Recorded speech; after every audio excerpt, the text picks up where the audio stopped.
रात का समय है, बारिश हो रही है और एक कच्ची सड़क पर आकाश की कार धीमे धीमे चल रही है। सड़क पर धुंध है और चारों ओर सन्नाटा। आकाश एक मशहूर हॉरर लेखक है जो अपने नए उपन्यास के लिए प्रेरणा ढूंढते हुए इस गांव में आया है। कार रोकते ही आकाश गांव के बुजुर्ग रवि से मिलता है जो इस रहस्यमयी हवेली के बारे में चेतावनी देता है। रवि धीरे और गंभीर आवाज में, इस हवेली से दूर रहो बेटा, यहाँ आने वाले लोग लौटकर नहीं जाते। बहुत साल पहले ये हवेली अभिशप्त हो गई थी। आकाश रवि की बातों को नजरअंदाज करता है। उसे रोमांच और जिज्ञासा होती है कि आखिर इस हवेली में ऐसा क्या है जो लोग इससे डरते हैं। वह रात में ही हवेली पहुंचता है। हवेली के चारों ओर सूखे पेड़ और झाड़ियां हैं। हवेली की खिड़कियां टूटी हुई हैं और हवा के झोंकों से दरवाजे खड़खड़ा रहे हैं। आकाश जैसे ही अंदर कदम रखता है, उसे ठंडक का एक अजीब सा एहसास होता है। हवेली के मुख्य हॉल में एक पुराना झूमर लटक रहा है। जैसे ही आकाश उस झूमर के पास से गुजरता है, वह हल्का सा हिलने लगता है, मानो किसी ने उसे छू लिया हो। आकाश रुक कर देखता है, लेकिन कुछ दिखाई नहीं देता।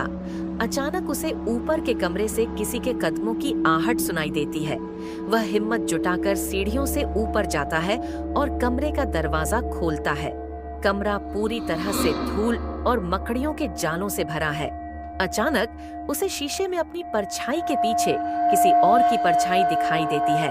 एक बूढ़ी औरत जिसके बाल बिखरे हुए हैं और चेहरा धुंधला है। आकाश मुड़ता है, लेकिन वहां कोई नहीं है। उसकी घबराहट बढ़ती है और वह तुरंत कमरे से बाहर निकलने की कोशिश करता है। तभी कमरे का दरवाजा अपने आप बंद हो जाता है। आकाश उसे खोलने की कोशिश करता है, लेकिन दरवाजा जाम हो चुका है। बाहर से फिर से कदमों की आवाज आने लगती है। दरवाजा अचानक खुलता है और आकाश बाहर की ओर भागता है। जब वह मुख्य दरवाजे से बाहर निकलता है, उसे लगता है कि कोई उसके पीछे है, पर वह मुड़कर नहीं देखता। हवेली से बाहर आकर आकाश अपने आप से कहता है, यह तो बस शुरुआत है। सुबह का समय है। हवेली में बिताई रात की घटना आकाश के दिमाग में गूंज रही है। वो हवेली में हुए अजीबोगरीब अनुभव के बारे में सोचता है और उसका मन करता है कि फिर से वहां जाए और इस रहस्य को गहराई से समझे। आकाश को यकीन हो गया है कि इस हवेली के पीछे कोई गहरी और भयावह कहानी छुपी हुई है। वह अपने नोट्स तैयार करता है और हवेली की ओर वापस जाने का निर्णय लेता है। आकाश दोपहर को हवेली में लौटता है। इस बार वह कुछ खास उपकरण साथ लेकर आता है, टॉर्च, कैमरा और रिकॉर्डर। हवेली में घुसते ही उसे ठंडक का एहसास फिर से होने लगता है। वो सीढ़ियों की तरफ बढ़ता है और एक एक कदम ध्यान से रखता है। इस बार वो हवेली के दूसरे हिस्से की ओर जाने का सोचता है। एक गहरा और अंधेरा गलियारा जो पिछले रात उसे दिखाई नहीं दिया था। आकाश गलियारे में एक पुराने कमरे में दाखिल होता है, जहां पर पुराने दस्तावेज और फर्नीचर रखे हुए हैं। दीवारों पर कुछ पुराने चित्र लटके हैं, हवेली के पूर्व निवासियों के चित्र। इन चित्रों में सभी के चेहरे पर एक अजीब सा भय और दुख दिखाई देता है, मानो उन्होंने किसी भयानक चीज का सामना किया हो। एक पुरानी अलमारी में आकाश को एक दस्तावेज मिलता है जिसमें हवेली के पहले मालिक का नाम लिखा है, राजा विक्रम सिंह। आकाश दस्तावेज को ध्यान से पढ़ रहा होता है। तभी उसे अपने पीछे किसी के होने का एहसास होता है। जैसे ही वह मुड़ता है, उसके सामने एक धुंधली सी परछाई उभरती है, एक बच्ची की आत्मा। बच्ची सफेद कपड़ों में है और उसकी आंखों में आंसू हैं। वह आकाश की ओर देखकर धीरे से कहती है, कृपया मेरी मदद करो, मुझे यहाँ से आजादी चाहिए। आकाश चौंक जाता है और उससे पूछता है, तुम कौन हो? लेकिन बच्ची कुछ और कहने की बजाय गायब हो जाती है और कमरे में सन्नाटा छा जाता है। आकाश सोचता है कि यह आत्मा आखिर कौन है और हवेली में क्यों फंसी है। उसे महसूस होता है कि उसे हवेली के इतिहास को और भी गहराई से खोजना पड़ेगा। वो बच्ची के भूत का सच जानने के लिए दृढ़ संकल्पित हो जाता है और हवेली के रहस्यमयी कमरों की ओर जाने का फैसला करता है। अतीत की परतें, रात का समय है। आकाश हवेली में बिताए पिछले अनुभव के बारे में सोचते हुए बेचैन महसूस कर रहा है। बच्ची की आत्मा का चेहरा बार बार उसकी आंखों के सामने आता है। उसके चेहरे पर उदासी और भय की छवि उसे चैन नहीं लेने देती। आकाश इस बात को लेकर और भी अधिक जिज्ञासु हो गया है कि आखिर इस बच्ची की कहानी क्या है। वो फिर से उस कमरे में जाने का फैसला करता है जहां पिछली बार उसे दस्तावेज मिले थे। आकाश उस कमरे में पहुंचता है और इस बार एक दराज में से कुछ और पुराने दस्तावेज ढूंढ निकालता है। उसके हाथ एक पत्र लगता है जिस पर उस बच्ची के हस्ताक्षर हैं। पत्र में लिखा है, माँ, मुझे यहाँ से बाहर जाने की इजाजत चाहिए। मुझे डर लगता है। वो हर रात मुझे बुलाते हैं। उनकी आवाज मुझे सोने नहीं देती। कृपया मुझे बचा लो। आकाश इस पत्र को पढ़कर स्तब्ध रह जाता है। उसे समझ में आने लगता है कि बच्ची को किसी ने जानबूझकर हवेली में रोका था और वो यहाँ से बाहर जाना चाहती थी।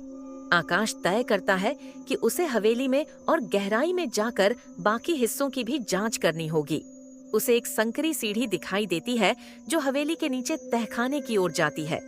यह जगह रहस्यमयी और डरावनी है, जहां हर ओर घना अंधेरा है। जैसे ही आकाश सीढ़ियों से नीचे उतरता है, उसे ठंडक और बढ़ती हुई घबराहट का एहसास होता है। तहखाने में एक पुरानी दीवार पर उसे एक और चित्र मिलता है, एक जवान महिला का। तस्वीर देखकर आकाश को महसूस होता है कि यह महिला हवेली के मालिक की पत्नी थी जो अचानक गायब हो गई थी। जैसे ही आकाश उस तस्वीर को छूता है, उसकी आंखों के सामने वही महिला दिखाई देती है। उसकी आंखें लाल हैं और उसकी आवाज में दर्द और क्रोध का मिश्रण है। महिला की आत्मा गुस्से में कहती है, तुम यहाँ क्या कर रहे हो? इस हवेली के अतीत को जानने का साहस किसने दिया तुम्हें? आकाश डरता नहीं है, बल्कि उससे पूछता है, तुम्हारे साथ क्या हुआ था? क्यों यह हवेली इतनी भयावह है? महिला धीरे से जवाब देती है, यह हवेली मेरे परिवार के खून से लथपथ है। हमने जो भी किया वो एक भयंकर भूल थी। महिला की आत्मा आगे कुछ और कहने वाली होती है कि तभी हवेली के ऊपर किसी भारी वस्तु के गिरने की आवाज सुनाई देती है और महिला की आत्मा अचानक गायब हो जाती है। आकाश समझ नहीं पाता कि क्या हुआ, लेकिन वो तहखाने की एक कोने में एक दरवाजा देखता है जो हमेशा बंद रहा है। इस दरवाजे पर एक पुरानी और गहरे लाल रंग की मुहर लगी हुई है। आकाश उस मुहर को देखता है और सोचता है कि यह दरवाजा हवेली के सबसे गहरे रहस्य की ओर खुल सकता है। वह दरवाजे के पीछे छुपे राज को जानने का संकल्प लेता है, पर यह भी जानता है कि इस रास्ते पर जाने का मतलब एक बड़े खतरे को बुलावा देना है। आकाश उस रहस्यमयी दरवाजे के सामने खड़ा है, जिस पर गहरे लाल रंग की मुहर लगी हुई है। वो जानता है कि इस दरवाजे के पीछे कुछ ऐसा है जो हवेली के अतीत और इसके अभिशाप का राज खोल सकता है।